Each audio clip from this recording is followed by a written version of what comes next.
gravitacionalmente en todo el universo. 5 son los factores básicos, indispensables, para la transformación de materia en células vivas. A. Formación de los compuestos orgánicos. B. Transformación de estos en compuestos orgánicos más complejos. C. Origen de los productos químicos clave de la vida, tales como proteínas y ácidos nucleicos. D. Origen de estructuras y metabolismo. Química energética. E. Evolución del metabolismo.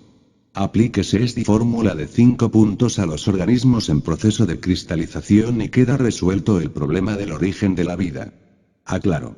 Estoy utilizando el término cristalización en forma conveniente, para indicar, señalar la llegada, la entrada de cualquier organismo en la región tridimensional.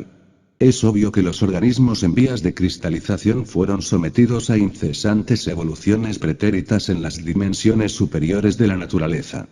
Sería un despropósito, un absurdo, buscar el origen de la vida exclusivamente en la región tridimensional. Capítulo 24, la revolución de la conciencia. Vergeles favoritos de la lumbre solar que cuaja deleitosos frutos, rivales de la miel en dulcedumbre, quien del bate posee los atributos, como Orfeo a los sones de la lira amansa la fiereza de los brutos. El verbo aclara todo, se disuelven las tinieblas, se hace la luz, he aquí que avanzo hacia la morada del Rey de los dioses, el Padre que está en secreto. Un espíritu alado me conduce. Salve, oh tú que planeas por las extensiones del cielo, y que iluminas al Hijo de la corona blanca. El Hijo del Hombre. Ojalá mi corona blanca, que resplandece en la cabeza de los santos, pueda estar bajo tu protección. Ojalá pueda vivir a tu lado. Padre mío, he aquí que he recogido y reunido todos los miembros dispersos del gran Dios. Ahora, tras haber creado enteramente un camino celeste, avanzo por este camino. Libro de la morada oculta, capítulo 76. A. Si las gentes entendieran lo que es recoger y reunir los miembros dispersos, las distintas fracciones de nuestro ser interior embotelladas desgraciadamente entre tantos elementos subconscientes, A. Si dejarían de existir radicalmente para en definitiva ser íntegros, unitotales, completos. Si de verdad se resolvieran a morir de momento en momento, entonces, sí. Dejarían de existir radicalmente para ser definitivamente. En el país asoleado de Kem, durante la dinastía de Kefren, yo comprendí la necesidad de volver al camino recto, de dar forma a mi propia senda celestial. Angosta es la puerta y estrecho el camino que conduce a la luz y muy pocos son los que lo hallan. Entre miles de hombres, tal vez uno intenta llegar a la perfección. Entre los que intentan, posiblemente uno logra la perfección, y entre los perfectos, quizás uno me conoce perfectamente. Versículo 3 capítulo 7 Bhagavad Gita. De 1000 que me buscan, uno me encuentra. De 1000 que me encuentran, uno me sigue. De 1000 que me siguen, uno es mío. Bien saben los dioses y los pocos hombres que en el mundo han sido, que las muchedumbres se mueven siempre dentro del celo de la terrible necesidad. Véase el capítulo 22 de este mensaje. Al recapitular los misterios en la tierra sagrada del caudaloso Nilo, pude rememorar espantosas dificultades. La senda del filo de la navaja está llena de peligros, por dentro y por fuera. La senda de la revolución de la conciencia se aparta de los caminos de la evolución y de la involución. Jesús el gran Kabir dijo: quien quiera venir en pos de mí, niéguese a sí mismo, tome su cruz y sígame. Estos son los 3 factores de la revolución íntima. El dogma de la evolución es reaccionario. Hablemos de insurrección mística. Yo, un viejo lama tibetano, ingresé a los misterios egipcios después de haber sufrido mucho. ¡Ah, cuánto dolor me causó la muerte de mi hermano! Eso fue para mí algo decisivo, pobre barquilla mía, entre peñascos rota, sin velas y sin rumbo y entre las olas sola. Afortunadamente fui auxiliado y estudié mucho. Ingresé al colegio sacerdotal como cualquier neófito y después de sucesivas exaltaciones fui un hierofante. ¿Que fui médico y sacerdote a la vez? Eso es algo que jamás podré negar. Diariamente viajaba en mi camello llevando muchos remedios para mis enfermos. Noble misión del galeno, imposible olvidar mi morada en aquella sagrada tierra de Hermes. Vieja casa solariega rodeada de muros vetustos, litelantes como siempre, era mi esposa sacerdotisa, ella no ignora eso, todavía lo recuerda. A mí me cabe el alto honor de haber sido el educador del faraón Kefren. Yo fui el preceptor de ese muchacho y no me pesa, porque más tarde llegó a ser un gran soberano. Recuerdo cosas terribles, aquellos que violaban el voto del silencio y divulgaban el gran arcano, eran condenados a pena de muerte. Se les cortaba la cabeza, se les arrancaba el corazón, y sus cenizas arrojadas a los cuatro vientos. La ejecución se realizaba en un empedrado patio rodeado de muros terribles en los cuales se veían pieles de cocodrilo y misteriosos jeroglíficos. En el Sahaja Maituna, en la Sexo Yoga, con su Lingam Yoni y Pudenda, se esconde el indecible secreto, la levantina luz egipcia, varía en matices de inefable vigor que desarrolla dentro de cada alma infinitos poderes. Luz ansiosa del caudal del río sagrado, que apresura la fronda de la acacia, símbolo sacrosanto de maestros resurrectos. Luz cara a los frescos arrozales, que perfuma la flor del limonero, tan fértil en canciones estivales como en dulces crepúsculos de enero. En la noche profunda de todas las edades, aún resuenan las palabras del sacerdote de Sais. Solón, Solón. Ay, hijo mío. Día llegará en que los hombres se reirán de nuestros sagrados jeroglíficos y dirán que nosotros los antiguos adorábamos ídolos. Capítulo 25, Alaya, y Paramarta. Alaya, es el anima mundi de Platón, la superalma de Emerson sometida a incesantes cambios periódicos. Alaya es eterna e inmutable en sí misma, empero sufre cambios tremendos durante las manifestaciones mahambantáricas. Los yogacharyas de la escuela mahayana dicen que Alaya es la personificación del vacío iluminador. Es incuestionable que Alaya es el fundamento vivo de los 7 cosmos. Cuando la mente está quieta y en profundo silencio, el alma se escapa para hundirse entre el gran Alaya del universo. Hace muchos años yo experimenté esta verdad durante la meditación. Desdichadamente por aquella época todavía no había disuelto el yo pluralizado y el terror me dañó el experimento. Sentí perderme definitivamente entre el vacío de la aniquilación budista. Océano infinito de luz incomprensible más allá del cuerpo, de los afectos y de la mente. Olvido radical del mí mismo. Liberada la conciencia de su condición egoica, se perdió como una gota entre el mar, el vacío pareció hacerse más profundo, abismo espantoso, yo dejé de existir, sentí ser mundos, flores, aves, peces, soles radiantes, humilde planta y gigantesco árbol, insignificante insecto que solo dura una tarde de verano, y águila rebelde, continuaba aún extendiéndose aquel océano de mi ser. La impersonalización parecía ser cada vez más y más profunda, de mi humana forma no quedó ni el recuerdo. Era todo y nada a la vez. Un paso más y ¿qué sería de mí? ¡Oh, qué terror! Y ese océano de mi ser continuaba extendiéndose pavorosamente.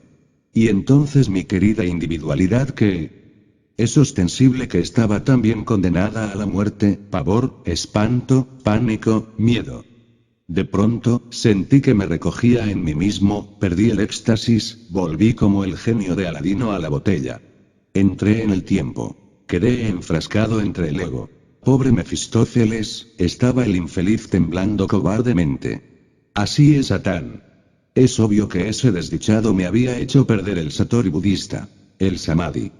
Alaya, aunque eterno e inmutable en su esencia, se refleja en cada objeto del universo, como la luna en el agua clara y tranquila. Hablemos ahora de Paramarta. Los yogacharyas interpretan este término sánscrito a su modo. Opinan que eso depende de otras cosas, para Tantra. Cada cual es libre de pensar como quiera. Los madhyamikas dicen enfáticamente que Paramarta está limitado exclusivamente a Paranibbana, o perfección absoluta. Es incuestionable que los primeros creen y sostienen que, en este valle del samsara, existe solo Samvriti Satya, la verdad relativa. Es indubitable que los segundos enseñan la existencia de Paramarta Satya, la verdad absoluta. Ningún agnóstico puede alcanzar el conocimiento absoluto antes de identificarse con Paranirvana. Se nos ha dicho muy sabiamente que Parikalpita y Paratantra son sus dos grandes enemigos. Parikalpita, en tibetano Kuntat, es el error vano de aquellos que están ilusionados en este valle de lágrimas, pobres gentes de conciencia egoica. Infelices criaturas que adoran al yo. Paratantra es el mundo fenoménico. Hay de aquellos que no saben descubrir las causas de la existencia. A poco relativamente, estando en profunda meditación fui testigo de algo insólito. Vi ciertamente y con místico asombro a dos adeptos que después de haber logrado una plena identificación con Paranirvana, alcanzaron la liberación final. Ataviados con sus túnicas de lino blanco y cubiertas sus cabezas con el manto de inmaculada blancura que les llegaba hasta los pies, entraron estos hermanos en el espacio abstracto absoluto. Yo, francamente, todavía no he perdido la capacidad de asombro. Me sentía admirado, estupefacto, sorprendido. Les acompañé hasta el anillo no se pasa, la portería del universo. Les vi penetrar en la luz increada del absoluto llenos de infinita humildad y veneración. Ellos pasaron más allá de los dioses y de los hombres y se convirtieron en Paramartas Satyas, sin embargo se sumergieron en aquello como simples aprendices. Es que en el absoluto también existen sucesivas exaltaciones místicas que están para nosotros más allá de toda comprensión. Capítulo 26, el control de la natalidad. Las gónadas de la mujer son los ovarios, los pechos y el útero, y las del varón los testículos, el falo y la glándula próstata. Es ostensible que tales glándulas generativas resultan siendo en el fondo, maravillosos microlaboratorios sexuales. Es incuestionable que las citadas glándulas poseen doble función pues tienen secreción externa e interna. Si bien es cierto que los ovarios producen el óvulo, no deja de ser menos evidente que también incretan una sustancia endocrina formidable que vitaliza a la mujer y la hace femenina. Es verdadero, efectivo y real, que los testículos tienen el ens seminis, la entidad del semen, como secreción externa entre la cual flotan los zoospermos que a hecho vienen a ser los gérmenes vitales de la existencia. La increción hormonal íntima de la corteza de los testículos es el poder maravilloso que da energía al varón y que lo hace esencialmente masculino. El macho normal es el que tiene gónadas masculinas normales. Los ovarios regulan muy sabiamente la distribución del calcio en la mujer y esto ya está demostrado. El desmesurado número de embarazos por razón de circunstancias, origina los terribles casos de osteomalacia o deformidades por huesos blandos, que son tan comunes en los distintos países densamente poblados del mundo en que vivimos. Se ha podido verificar científicamente que los embarazos muy frecuentes usan en verdad todas las reservas del calcio, y entonces es obvio que los huesos se resienten. Cualquier médico puede patentizar, evidenciar por sí mismo, que muchas mujeres padecen molestias en la dentadura durante la preñez. En los hombres los testículos, también llamados intersticiales, regulan el calcio en los huesos, dándoles fuerza y estabilidad. A través de muchos años de observación y experiencia, los sabios han podido verificar que el varón de huesos muy fuertes es por regla general muy viril sexualmente. Ya está completamente comprobado mediante observaciones científicas profundas, que algunas de las endocrinas actúan inteligentemente como aceleradoras de las glándulas sexuales y otras disminuyen dicha acción. Eminentes biólogos de los cuales no podemos dudar, conceptúan que la glándula timo detiene el apetito sexual. Se sabe que los ovarios emiten óvulos cada 28 días de acuerdo con el ciclo lunar. Es evidente que tal gameto femenino es recogido en una de las trompas de Falopio y conducido al útero en donde debe encontrarse con el germen masculino, espermatozoide, si es que una nueva vida ha de empezar. Está demostrado hasta la saciedad que no existe en la vida fuerza más impelente en su expresión que el esfuerzo que hacen los gérmenes masculino y femenino por encontrarse. El control de la natalidad es un delito. El control de la fecundación es un deber. Por estos tiempos de crisis mundial y explosión demográfica, existen por ahí tres sistemas absurdos para el control de la fecundación. A. Físico. B. Químico. C. Biológico. Se incluyen dentro del primer sistema pesarios, espirales, condones, membranas, etc. El segundo sistema comprende pomadas espermaticidas a base de arsénico, mercurio, etc. Venenos celulares. Dentro del tercer sistema se encuentran incluidas las píldoras anovulatorias, ligaduras de trompas o de cordón espermático, Ovulen 28, Anoblar 21. retes, etc. Es obvio que todos los procedimientos físicos anticonceptivos, mecanicistas en un 100%, además de originar destrucciones orgánicas muchas veces irreparables, relajan en forma radical la ética humana y conducen